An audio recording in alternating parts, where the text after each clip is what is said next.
Everybody, we're going to try to do a screencast. This is a test. First, we're going to open up Xcode. Got to spell that right. Okay. Xcode is loading. Let's get started with a new playground. Call it My Playground. We will just put it on the desktop. Not bad. There it is. You see it over there. Looks like a bunch of kids on a swing set. So, let's start out by looking at a for loop.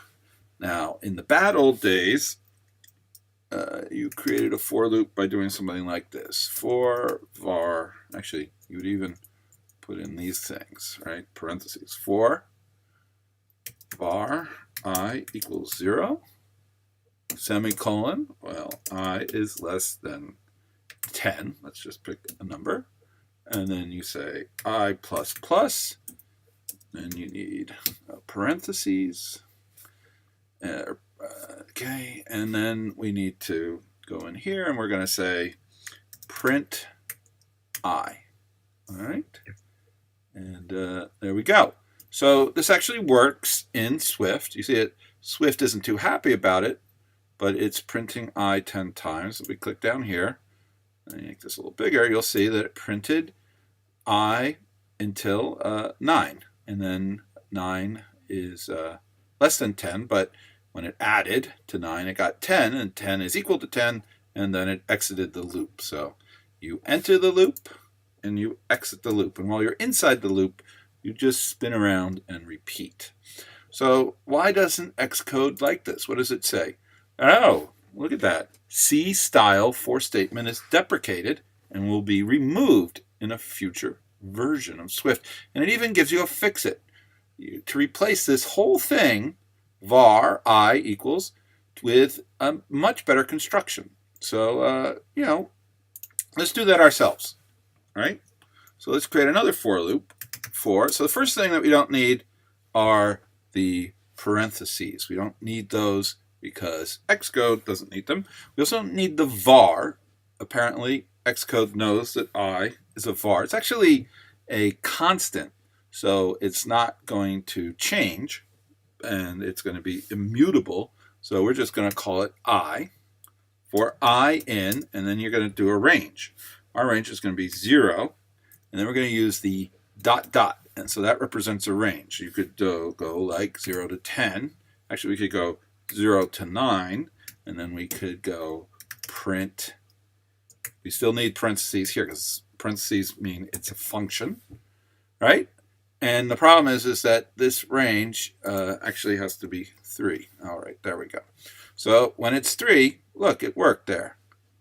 You can see up here is the previous. In fact, let's just comment this one out because we don't want to get messed up there. There we go. So now it's doing 0 to 9, and it does a nice range. A lot of times, you know what the final count is. So especially if you're working with arrays. So instead, you say, well, I know that I want it to stop at when the total number of things has been looked at. So I'm going to use this construction, which gives you a nice same thing, like the 3 dots, but the third dot is a less than sign to say, it's less than 10. So as you can see, this construction up here, let's bring that back. Hello. So which one is easier to read? This is all about what is easier to read. So from my standpoint, this is very easy to read because I've been a C-style programmer for like 25 years, but I can totally get that actually this one below is much easier to read because if you haven't been a C-style programmer for 25 years, you're like, well, what is all this stuff? This is hard to parse. What does all this mean? What does a plus plus mean? I know it increments I by 1, but here the compiler is taking care of all that for us. And, it's very important. So, for example, we could play around with I in here. We could go in here and say, let's take I and set it equal to 100. All right. So now what's going to happen? We're going to get an error. What's the error here? Expected. So this is so helpful. I accidentally deleted that. All right, put that back. And so what you're going to get is you're going to get 100 printed, right? And that's also I now never makes it to it's way over 10, so it only does it once. So that's like a big bug. We did not expect that all to happen. But if we go down here and let's say, okay, we want to play around with I, we're going to make I equal to 100. What's it going to do? All right, it's going to blow up. It's going to say right here that error cannot assign value to I as a let constant. So there's a secret let in here, which we don't really need. We're going to take out because it doesn't actually like it. But that means I is immutable, and so we can't get this kind of bug where we can set it to 100 and just screw everything up. So that's why this kind of for loop here is better. It's better because it's less typing. It's clearer as to what it does. I is going to be equal to 0, and to the next number that's less than 10, which I think we all know is 9. But it's also cool because it's immutable. You could have gone in here, for example, and done this, and then I think there might be other problems because it doesn't like that, because I has to change, because I has to have the number 0, 1, 2, 3, 4, 5 in it, so that's not going to work. So it's got to go back to being a var, and so it's just kind of a mess. We're just gonna get rid of that, make that comment of that out, and then we have this very easy to use. And that's just the for loop. The for loop is awesome. Now, you can also do things with the for loop. So let's say that you have a array. So if you haven't played around with array, let's do a let, because we're not going to change the members of the array. We're just going to create one right here. And this array is going to be an array of cat names. Okay, so we're going to call it cat names. Very good. And we're going to use very simple syntax. We don't have to, allocate memory or create a class constructor or anything like that. We just do these brackets, and then we're going to say we have a cat named, we have one called Ziggy, right? And then we have another cat. We have Punky. This is a lot of cats, right? And then we have another cat called Angel, who's actually kind of a bad guy. Maybe he should be called Devil, but anyway. And then we have Maisie, all right, M-A-Z-I-E, and she's named after Maisie Williams, who is one of the stars of Game of Thrones. All right, so I have these cat names. Now let's say I wanted to print each cat name out. I could do it with the old construction. So in fact, I'm lazy. I'm just going to type that over here.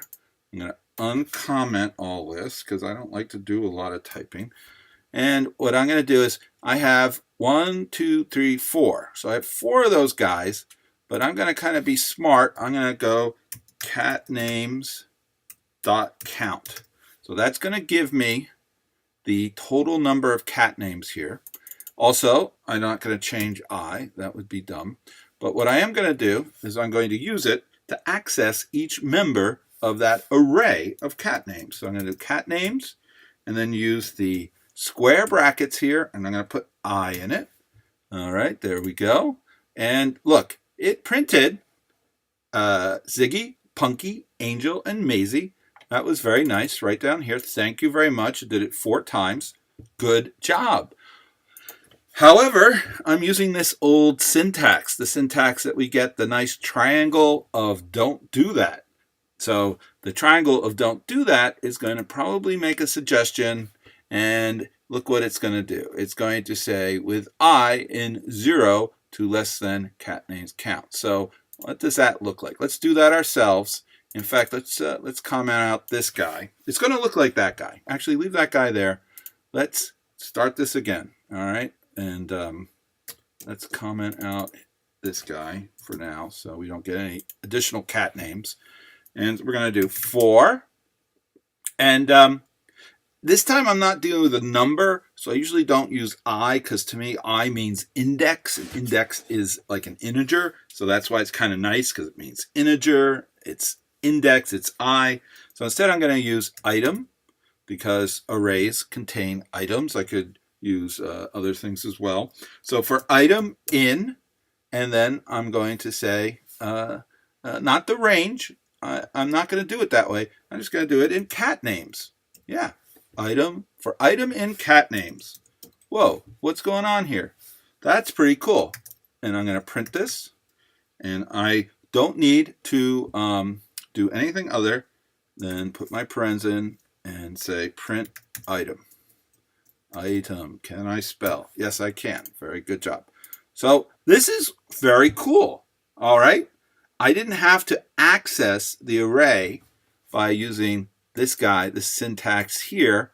I just got this item and I iterated over the array, right? I got this object, which in this case, each time through the for loop, which is 4 times through, is a different cat name. So this is very easy syntax to use. This is a lot less typing. It doesn't even look like coding at this point. I think it looks more like I'm just writing down the way I want the code to work. You know, it's sort of executable pseudocode at this point.